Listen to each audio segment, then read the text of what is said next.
So it's been a few weeks since we did an update on the GTX, and Andy has purchased a bunch of new stuff for the project. Recapping, right? Originally this was supposed to be just, let's go through the car, check this, check that, give it a tune-up and oil change and send it. And as it turned out, if you watched the previous episodes, Uncle Kathy put a link to those, we found one issue after another, a lot of it concerning the block itself. So you decided against doing that block, right, and wanted to start with a fresh one. That's right. So just explain why you did that, because people were like, oh, just put caps in it.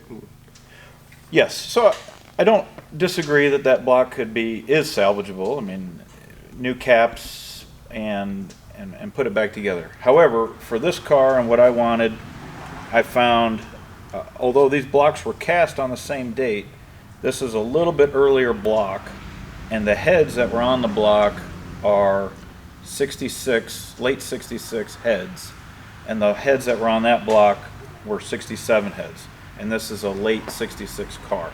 Now, from a performance standpoint, it doesn't make any difference, because all of these castings are pretty much exactly the same. But he has certain expectations he wants out of the car, and for you, the nostalgia part of it and having everything date-coded correctly and all that, that's a big part of it. Right.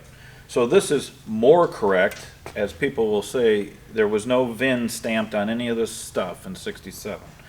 But the other big selling point was this block is standard bore, and it looks like it has not had hardly any miles on it.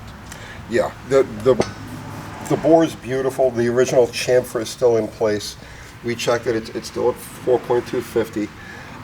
It looks like somebody at some point was race prepping this block, or probably very early on in its life. And we have some modifications they made to the rockers too, I want to show in there. So you see here, deviations from stock. They drilled these drain back holes, which was a very common modification back in the day, just to help oil drain back a little bit faster. It doesn't hurt the block in any way, shape, or form, and actually Chrysler should have done that from the get-go. But that and the studs, it was fitted for studs, are the only, let's flip it over. Now, since we've put a set of regular bolts in here now, but it was fitted for studs. And other than that, this block is it's beautiful. The water jackets are like they were just cast yesterday. Right. Where this other block, we had a lot of flake, a lot of scale, a lot of really ugly stuff in there. So on that block, if you remember, these caps don't fit this block. They just flop out. Let's pop this one out real quick.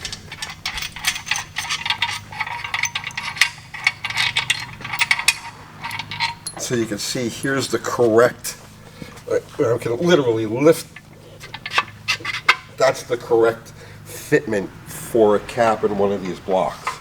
It's not something you attain very easily. There we go.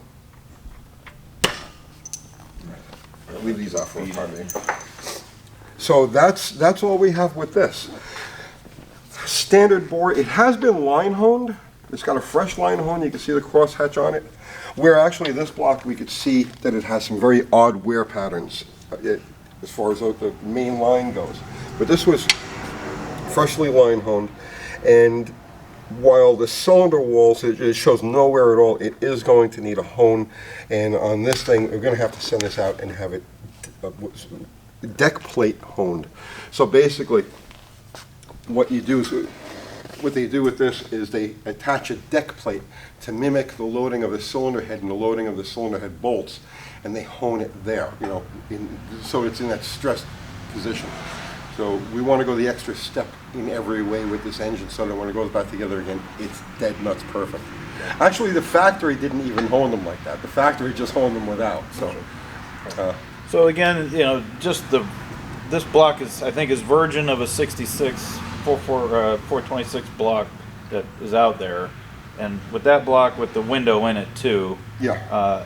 If I only was going to have this in a show car, that block would be fine. But I do plan to, run the revs on this motor, so that's why we went with it. So that more stuff came with this. So you remember, here's the modified super stock style intake manifold that came with the car. And you can see some differences right off the bat. Right? Obviously, you can see where the centers were hogged out and these dams were installed. And then, like I said, this was a very high-end manifold, race manifold in its day. This is a completely stock intake manifold. And you can see, here's the secondary carburetor. The front carburetor is a secondary carburetor, and it's got the standard, footprint on it. For the primary carburetor, because remember the engine is operating, it's street RPM, street driving. It's operating off of the front barrels of the rear carburetor. So you see this is a factory deal to help balance the upper and the lower plenums. And this will make a big difference in terms of low RPM drivability. So just like cruising, stoplight, traffic type of deal. This is a much more drivable, friendly intake manifold than this is. So probably you're giving up 25, 30 horsepower or more by getting rid of this modification, but it'll be a more honest representation of how the car would run or should run with this intake manifold. Now you can also see, look at the difference in the bolt holes, right? So here, look at this one and look at this one. See, these were hogged out because at some point the heads were decked, meaning that they were moved closer to each other. So these were actually hogged out to get those bolts to line up still. And this manifold here is completely untouched, and that's what the hole should look like. Now here's some The years. What's that? And this is correct for the 66, 67. Yes. But this is correct for the later Hemis. Right, and the way you know that is back here. This is 1966 only. So on the 426 block, on any big block Chrysler, you've got the top of the block here. I'll show you on this one.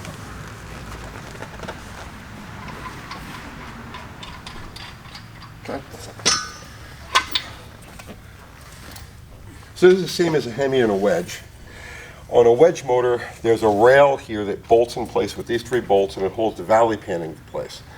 On the Hemi, for the first year of street Hemi production, 1966, Chrysler ran these bolts through that intake manifold. And you can see on the back of this one, this hole is here to reach that center bolt. Beginning in 67, they did away with that.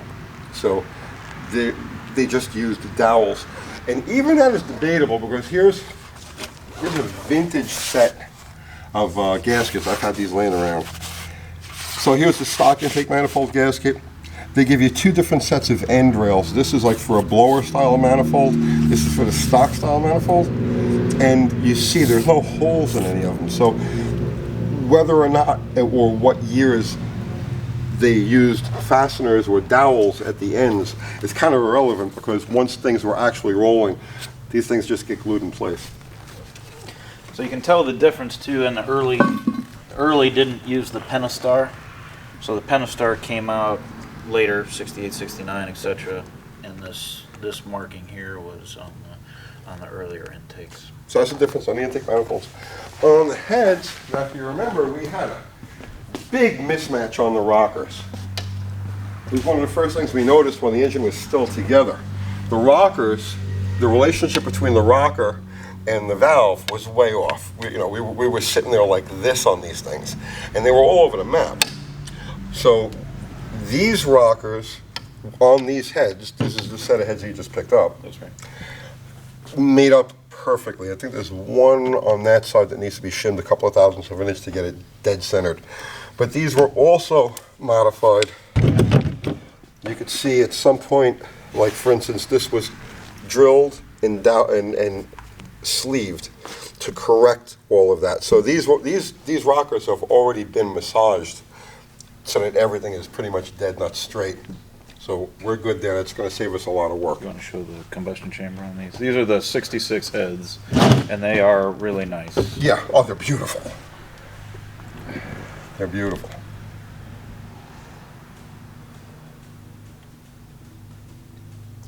So, and it still has the imprint of the original gaskets on it, the steel shim gaskets. So we know we're golden here. and then the crank. So if you remember, his crank, his original crank, had this section of it's like an oil slinger busted out of it. So this one is perfect. This crank is cut 20/20. It rings really nicely. That's hard to do with the screwdriver. Here we go. Ah, it's a beat it with the hammer, right? So